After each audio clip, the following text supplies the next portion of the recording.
Bokanda, ville située dans le centre-est de la Côte d'Ivoire dans la région de Ndi, à environ 300 km d'Abidjan, a reçu la visite du ministre Awa Dombello. Présentation de respect à la chefferie pour faire un tour des nouvelles, puis rendez-vous au lieu de rencontre où attendent les militants du Parti des peuples africains Côte d'Ivoire. Le fédéral Tano Jean-Baptiste a ici l'opportunité de présenter les résultats de l'implantation du PPACI dans la région. Place est alors faite au ministre de se prononcer sur l'actualité. Dans un cours magistral dont il a l'habitude, Awa Dombello va entretenir les militants sur la politique nationale et sur l'idéologie du président Laurent Gbagbo. J'ai choisi cette fois-ci de venir à Bokanda pour qu'on se rencontre et que je puisse apprécier l'état d'avancement du parti. On n'avait pas prévu de meeting, mais j'ai été heureux que tout ce monde se soit mobilisé en un temps record. Pour moi, je venais le voir, lui et son bureau, pour qu'on échange sur la réalité du terrain. Nous allons nous entretenir, puisqu'il n'y a pas un temps pour s'entretenir à tout moment. Si on se croise même dans un coin de rue, on peut consacrer du temps pour qu'on puisse s'entretenir.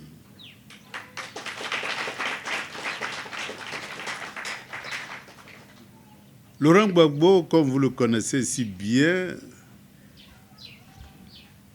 s'était battu pour le multipartisme.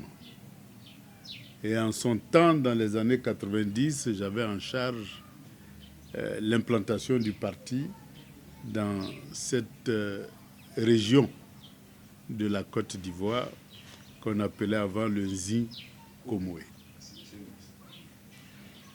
Et l'une de mes premières sorties, c'était justement à Bokanda. Et c'est comme ça que l'aventure a commencé, jusqu'à ce que, en 2000, Laurent Gbagbo prenne le pouvoir. Lorsque Laurent Gbagbo a pris le pouvoir, on avait un objectif simple. Cet objectif, c'était quoi? C'était de faire de telle sorte que notre économie revienne en priorité aux agents économiques ivoiriens. J'ai décidé de remettre toute la filière café-cacao entre les mains des paysans. Cette politique devait permettre aux paysans de contrôler la commercialisation du cacao depuis le bord champ à travers des coopératives jusque là où on vend le cacao. Pour que le prix qui est fixé au niveau international soit ce qui soit payé aux paysans. Et dans un deuxième temps, au lieu qu'on transporte et qu'on exporte du cacao, on allait implanter des usines. Et on avait même identifié 6 grosses usines en Côte d'Ivoire pour conditionner et transformer le cacao en chocolat, pour que la Côte d'Ivoire n'exporte plus du cacao, mais exporte du chocolat. Voilà les deux objectifs que nous avons fixés, surtout uniquement pour la filière café-cacao. Mais il est bien évident que cette politique ne plaisait pas à tout le monde, dans la mesure où entre le paysan et là où on vend le cacao, il y a tout un ensemble d'intermédiaires, de grosses sociétés qui achètent le cacao entre les mains des paysans et qui revendent à l'extérieur. Pour vous donner une petite idée, à l'extérieur, le cacao coûte aujourd'hui 6 000 francs le kilo. Mais on paye aux paysans à 1 800 francs le kilo. Ça veut dire qu'entre le prix du marché et le prix payé aux paysans, eh bien, il y a une différence de plus de 4 000 francs CFA qui ne revient pas aux paysans. Imaginez-vous quelqu'un qui a travaillé pendant 12 mois d'une manière très dure, qui a produit son cacao.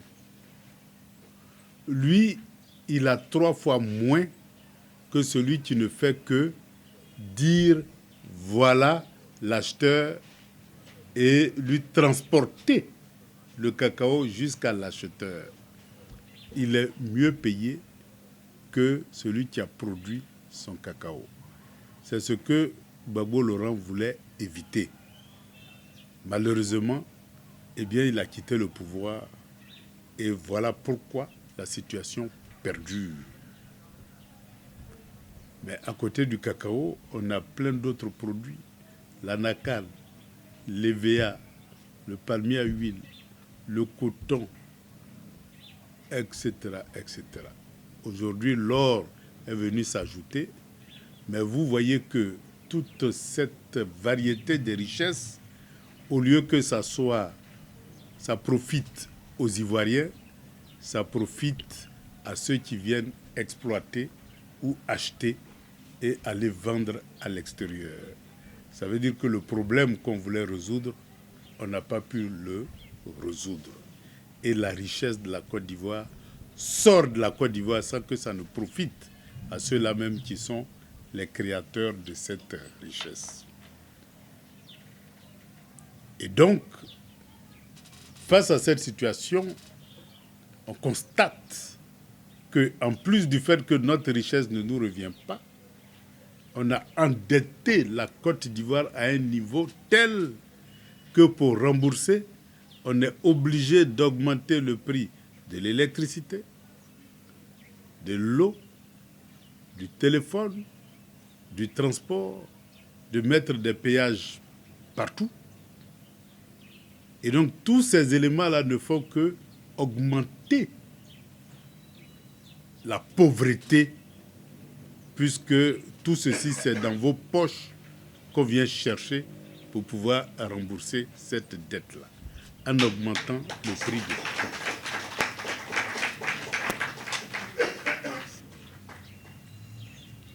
Mais quand on compare la dette avec ce que cette dette a permis de faire, on nous dit « Ah, il y a eu beaucoup de routes construites. »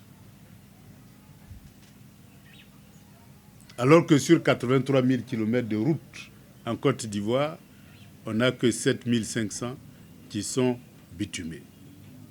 Et sur les 7 500 qui sont bitumeux, il n'y a eu que 1000 km de nouvelles routes. 1100, bon, maintenant ils sont à 1100. Et il y a eu 1000 autres kilomètres de routes réhabilitées. Ça fait 2000. Il y a eu beaucoup de réalisations, etc., etc. Mais malgré tout ceci, lorsqu'on fait le calcul, eh bien, c'est loin de ce que la dette nous coûte, pour laquelle chaque jour, vous êtes obligé de payer plus cher le transport, parce que le carburant augmente.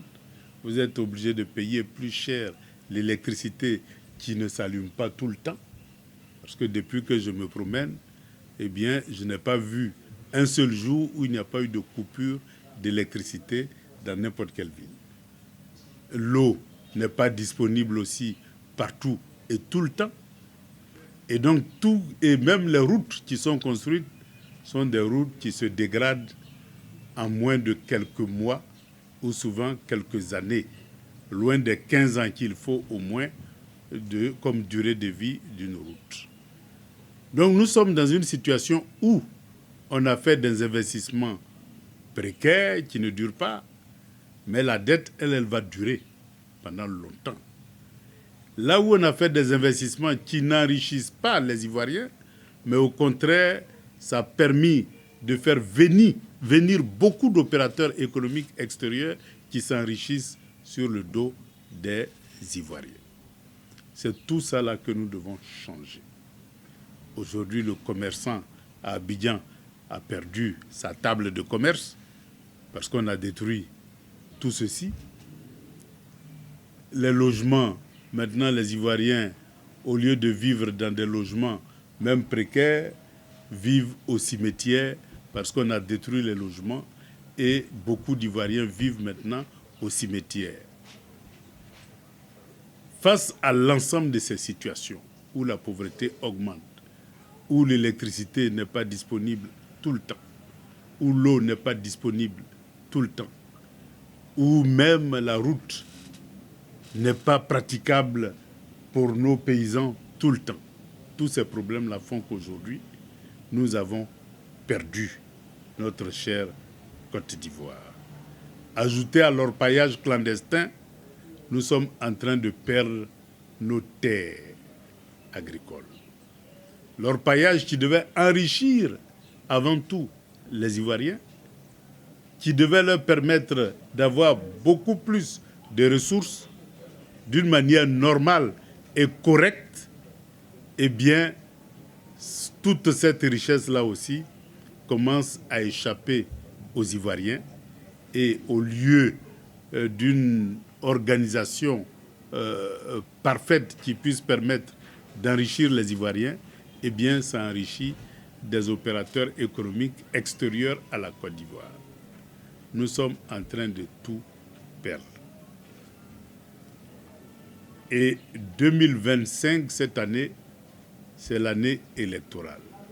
C'est une année où on doit s'arranger pour que notre pays nous revienne.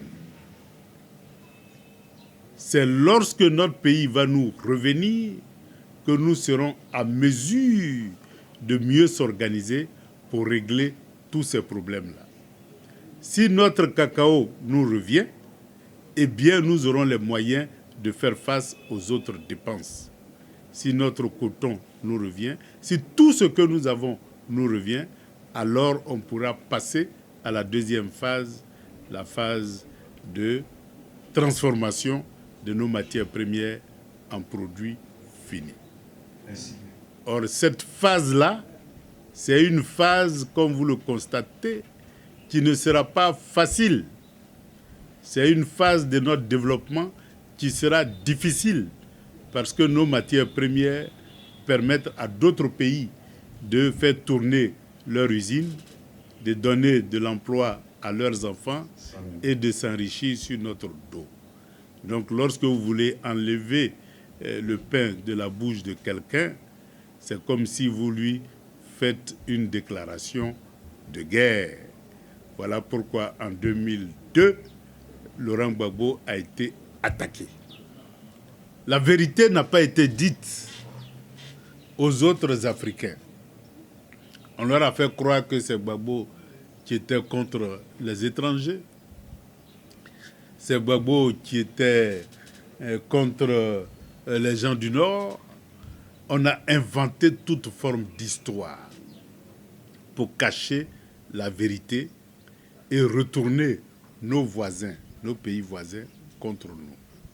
Voilà comment en 2011, eh bien, Laurent Gbagbo a été arrêté et emprisonné. Bien sûr, son gouvernement est tombé, mais les idées que Laurent Gbagbo défendait ont continué à grandir en Côte d'Ivoire et à l'extérieur de la Côte d'Ivoire. Donc, depuis sa prison, ces idées n'ont fait que gagner l'Afrique tout entière. Et le fruit de ces idées-là apporte des changements importants en Afrique. Voyez-vous, au Sénégal, la route que le Sénégal emprunte aujourd'hui, c'est la route que Gbagbo Laurent a tracée depuis 2000.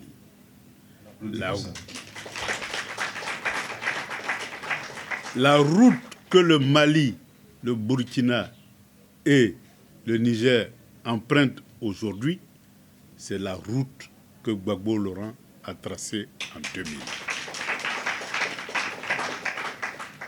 La route que des pays comme le Tchad, la République centrafricaine et bien d'autres pays empruntent aujourd'hui, c'est la route que Laurent Gbagbo a tracée en 2000. Merci, monsieur. Et donc, cette route-là, ça veut dire qu'elle n'était pas mauvaise. Parce que si elle était mauvaise, tous ces pays-là n'allaient pas emprunter cette route-là. Gbagbo Laurent a été libéré. Il est important que ceux qui ont tracé cette route-là, eh bien, reprennent le pouvoir pour montrer la voie aux autres pays africains qui ont commencé à l'emprunter. Merci, Mme Pastor. Merci, monsieur le président. Et donc, c'est ensemble que nous pouvons permettre à notre chère Côte d'Ivoire de retrouver la route qui lui a été barrée en 2011 et qu'on puisse reprendre cette route-là pour mieux se développer et faire de telle sorte que notre richesse revienne aux Ivoiriens et que les Ivoiriens sortent de la pauvreté et de la vie chère pour emprunter la voie de la richesse et de la vie facile, de la vie, je dirais, moins chère, de la vie supportable par les revenus des Ivoiriens. Et donc, si nous empruntons cette voie en 2025, eh bien, soyez-en sûrs, nous serons les leviers du développement non seulement de la Côte d'Ivoire, mais les leviers du développement de l'Afrique de l'Ouest, mais aussi les leviers du développement de l'Afrique. Mais non seulement leviers pour développer l'Afrique, mais des leviers importants pour le nouveau monde qui est en train de se créer. Hier, on était les seuls à y penser. Aujourd'hui, nous ne sommes plus seuls. Hier, on était seuls contre tous. Aujourd'hui, nous ne sommes plus seuls. Nous sommes devenus nombreux. Et donc, main dans la main, nous serons capables de changer la Côte d'Ivoire, de changer l'Afrique et d'être présents à la table des grands pour parler du nouvel ordre mondial qui est en train de se créer sous nos yeux.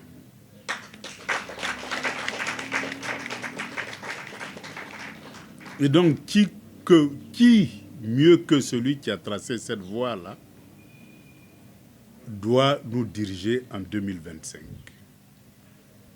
Eh bien, c'est celui qui a tracé cette voie-là qui doit reprendre la lutte là où elle a été laissée. Voilà pourquoi notre bataille aujourd'hui, telle que nous la menons, c'est de faire tout pour que le nom de Laurent Gbagbo soit inscrit sur la liste électorale.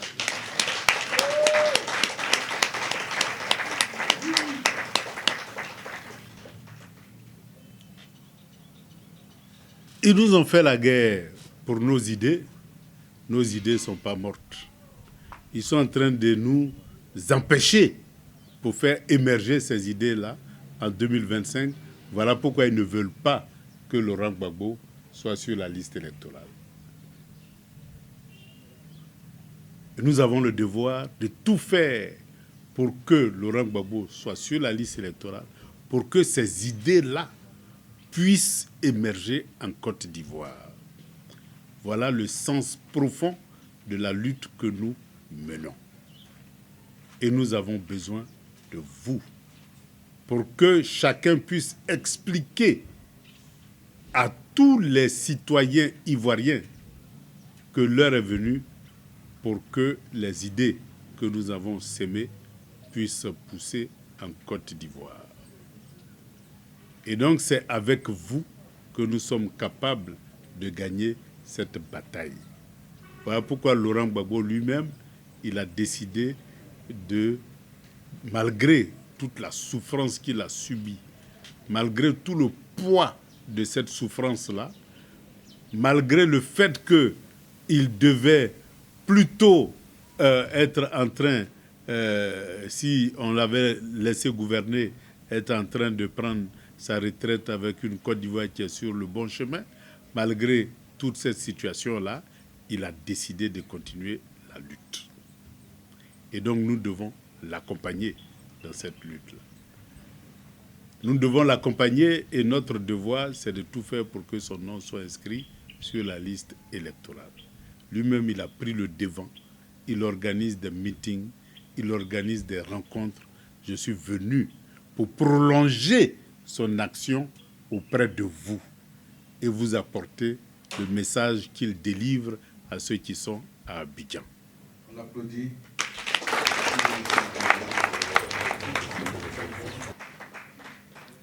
C'est pas facile, mais rien n'est facile.